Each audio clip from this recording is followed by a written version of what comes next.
Alrighty, so I want to just do a quick little video of basically this new Xbox, which this is just speculation that it's going to be running around 400 to 450, and this is just speculation. So I'm just gonna go based off that, and I don't know.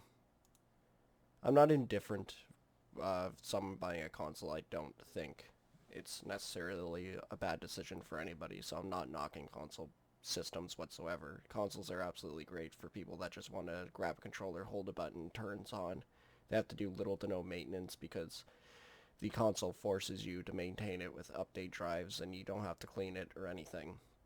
It is good, but I just wanted to show that if you are going to go all the way up to $450 American, it might be better for someone that wants to play at higher than 120 frames to buy a PC. So this does have ray tracing, which is pretty cool. It has the potential of running at 8K, which would run, oh my god, at such bad frames. We haven't even mastered 4K gaming yet on a decent amount of hertz. So I don't understand why they're jumping that gun so fast when most people want to just play games at 144 FPS. Would be great, but TVs don't even come in that, so they're aiming for 120. Like my 4K TV does 120. It was probably about the same price as my 144 hertz MSI monitor, so it wasn't very expensive whatsoever. Um, so I just did a quick little system build for as cheap as possible. Well, sorry, cheap as possible, but still being reliable in every sense. Now, I went out with parts that I liked, and I'll just say what I was looking for. So I just went with the Ryzen 3 1200 just because it's such a good priced processor for 60 bucks. This thing runs so freaking well. You can run all the way up to, I would say without bottleneck, regardless of what bottleneck calculator says, I would say a GTX 1660. It would run in that perfectly fine. You would get substantial FPS, but I'm just going with an RX 570, and I chose this one because it had the absolute highest uh,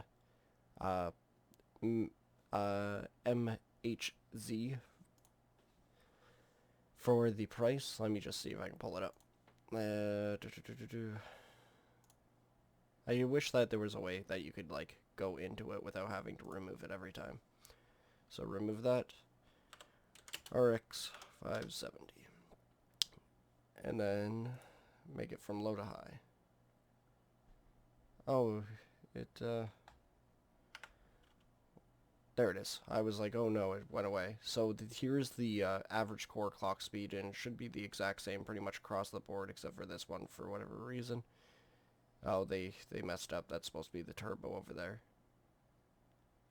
Anyways, so if you look at this, it should be the same all the way throughout, and then this is the boost clock, the potential of how fast you can go. Whatever your MHC is for here is the top FPS that you're going to get, regardless of having 8 gigabytes of RAM. That's more for 4K gaming. If you're like me and you're fine with just standard gaming or even 2K gaming, 4 gigabytes is more than enough to run almost any game. So this one is a little bit faster, and this Asus is RGB.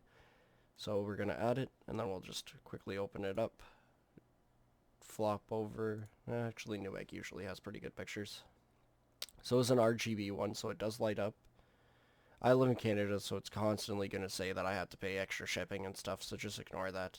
For everybody, the price will be different. I'll put the link in the description of this build in case you are curious to look at it yourself, or if you want to do any tweaking whatsoever. Has every possible port that you would possibly need for dual monitor. That was another thing. I wonder if the Xbox could do dual monitor, because they're bragging about its streaming capabilities. And if you can't go dual monitor, kind of sucks in the first place. The next I went with a 64 gigabyte motherboard, so you can have the potential of adding up to 64 gigs, so that is not bad whatsoever. Just basically means that there's 4 slots. I'll just show you what I'm talking about. Those slots right there. I always recommend getting one with 4 unless there's a sweet deal on a 2. I run a 2 for my Ryzen build and it has no problem. 16 gigabytes is the most I'll ever go at 3000 speed. I overclock to 3200 most of the time. These sticks, a great price of 3200, will speed up this Ryzen by quite a lot, an extra 3 or 4% without even having to do overclocking. You can do that on top of that. And then because the new Xbox comes with an SSD, which is a lot faster. I'll pull up that page in a sec. I'm going to go with the M2 SSD because the Xbox comes with either 500 gigabytes or 1 terabyte. You can add a terabyte hard drive after the fact at any time when you have extra cash. But I highly recommend go with the M2 SSD. I just got one for my computer and it sped it up so much faster. Windows loads super fast. My game has absolutely no stuttering whatsoever. Every game that I have saved onto that SSD is just phenomenal. And for only being $64, it's well worth it. It doesn't have the cables, which we'll get into that in a second. Next, I went with this case. You can get this case from literally anywhere, but I like this one because it was $59 from Walmart, meaning you can replace it at any point. It does come in black or white. I personally like the black. I think it looks a lot cooler. And the positives about this is it has 2 fans at the front. I better use the mouse because you can't see what the heck I'm pointing at. It has 2 fans at the front, which are see-through so you can actually see, and it has a liquid cooler spot up top, or you could just use regular fans. And then the 1 fan at the back to pull hot air out. And then the M2 SSD will go onto the motherboard. I can't see it on this one, but you don't have to worry about this unless you're doing a hard drive, so cable management should be a lot better. And it also has the spot where the power supply goes at the bottom, meaning that you can use it to suck air through here, and it has decently high stands, so even if you're putting it on carpet, it shouldn't be too big of a problem, sucking air in with a decent gap. Now, with this build, I should point out that there are 2 things missing. 3 things. 3 things are missing. Firstly, the price is $465 for all this, but it is missing the Wi-Fi adapter, which is $11. I'll pull that up, and it's missing fans at the front. So you might as well get 3 RGB fans, use that extra fan, one of them to put up top for the meantime until you decide on what you want to do. But buying 3 fans is more than enough. And then it's also missing the Windows 10 Pro code to make Windows 10 official, so it won't be that ugly white line at the bottom like mine's black. If you have just the free version, it's just an ugly white. It still runs everything fine. It's not something you need to buy, but you probably should for making just the appearance looks a lot better. So, which is right here. This is Amazon.ca. This is where I buy all mine. It's only 13 bucks Canadian, 14 bucks now.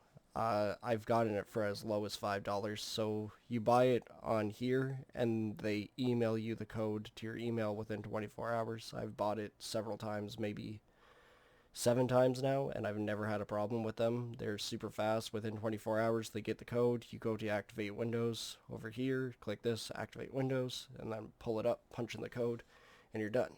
Next, you're going to need to buy the Wi-Fi adapter, so that's another 10 bucks.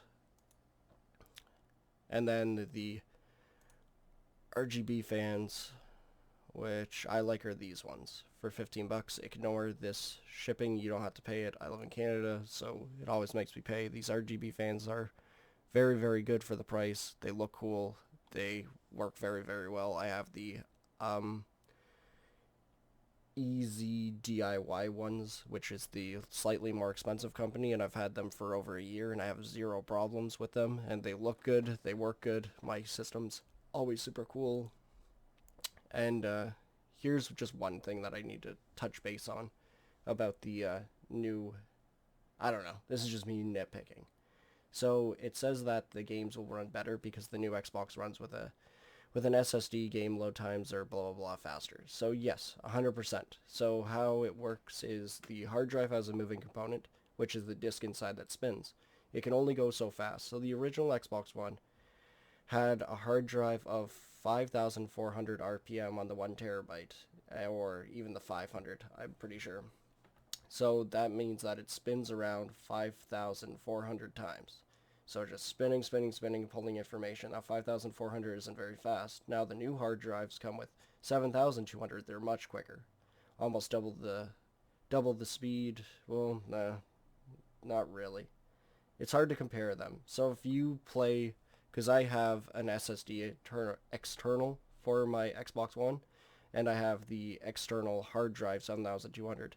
Whenever I was playing with my friends and we were playing PUBG, for instance, I bought it for PUBG because I was tired of the buildings not loading up fast enough, so I wasn't able to see them. If we both joined a game at the same time, my friend would be probably about 30 or 40 seconds behind me with just using my hard drive, using that external SSD that they had for a short time. I'm pretty sure they still might have it. I was loading into games like maybe a minute and a half before him. So either 40 seconds ahead of him or a minute and a half ahead of him. And then he was always struggling with the 5400. So now they're going to have an SSD. So here's my nitpicky part that I want to get into. So a regular SSD plugs in through a cable, a SATA cable, which he says the difference between SATA and a PCIe connection, which he brings it up here. He says that the M2 slides in and then it goes all the way up to 2000 megabytes per second, which, yeah, some of them do. And we won't even get into the difference between SATA and PCI connection, but you already did. You already brought up the benefit of it, but not explaining it. So obviously this guy doesn't know. Pardon me. So what I have a problem with, because I have two SSDs, one M2 SSD, and a hard drive. Hard drive works perfectly fine. My two SSDs, for some reason, give me a little bit of backflash every once in a while. And now when they have almost no information on them whatsoever, they're lightning. They run really, really well. I really, really like them, but it gets to a problem where every once in a while my games don't load as fast, my Windows doesn't load as fast, and when I do a test, it scores low. So what the problem is, the cables that come with them can only transfer so much information through them at a time, unless you like buy really, really expensive SATA cables, which I don't really want to do, because at that point I rather have just bought an M2 SSD, which I did, and I'm so happy. The SSD is perfect for saving just random games, but the games that I really play is saved on my 500 gigabyte M2 SSD, which holds several games. I probably have 7 or 8 games that I play on a regular, just saved on that alone. And then the hard drive, which holds my random videos. And then my two SSDs that hold the games that I don't really play too often. So, I don't know. It is weird when it comes to hard drives, and it's hard to pick what's best for you.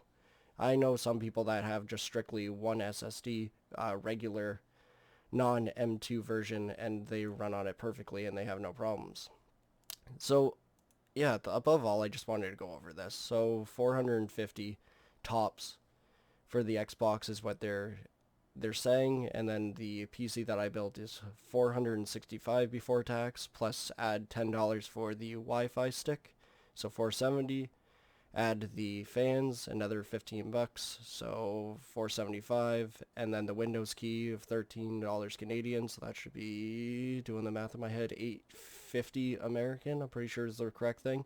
So for around $500, you can get a very decent gaming rig. You can upgrade the processor if you want. This board can upgrade anytime if you want it to run anything higher. Like, that's the great thing about a computer, is you're like, you got it and you're like, oh darn, I'm not doing as good as I want. You can literally just take out that part, sell it super easily, because people are always buying used parts. People love buying used parts. I love buying used parts. So if you have any used parts for cheap and selling them, I'll buy them. And you can use that money to go towards the part that you actually want, like upgrading to a Ryzen 2600, where it has 6 cores and 12 threads, which is great for streaming. The Ryzen 3 1200 is perfect for streaming on Fortnite. Even using OBS, I wouldn't recommend it. I would honestly suggest using AMD's Relive, where it uses the extra VRAM from your graphics card to send out the image to stream. You can stream to Twitch, no problem. YouTube, this is a little harder. They really lock down YouTube from using AMD Relive, and it's been that way for, I don't know, like 3 years, so I don't think it's going to get any better. But if you stream to Twitch, or you stream to the Microsoft one, I can't remember the name of it, but both those work phenomenal. You can get 60 frames per second at 1440 resolution, which is 2K, so you'll have no problem. That was basically all I wanted to talk about. I just wanted, at least if people like me, where you're kind of like, I don't know if I want to get the new console. I don't think I will. I would honestly rather just build another PC for shits and gigs. I have fun on Xbox, but I just find it's, I don't know, it's just not the same. I find when you have an Xbox, you sit there for hours just being a couch potato and time goes on too fast. When you're sitting at a PC, a couple hours feels a lot longer to me because you're actually playing and you could switch between games so fast and you could do multiple things at the same time. So your hour feels like it was a lot longer.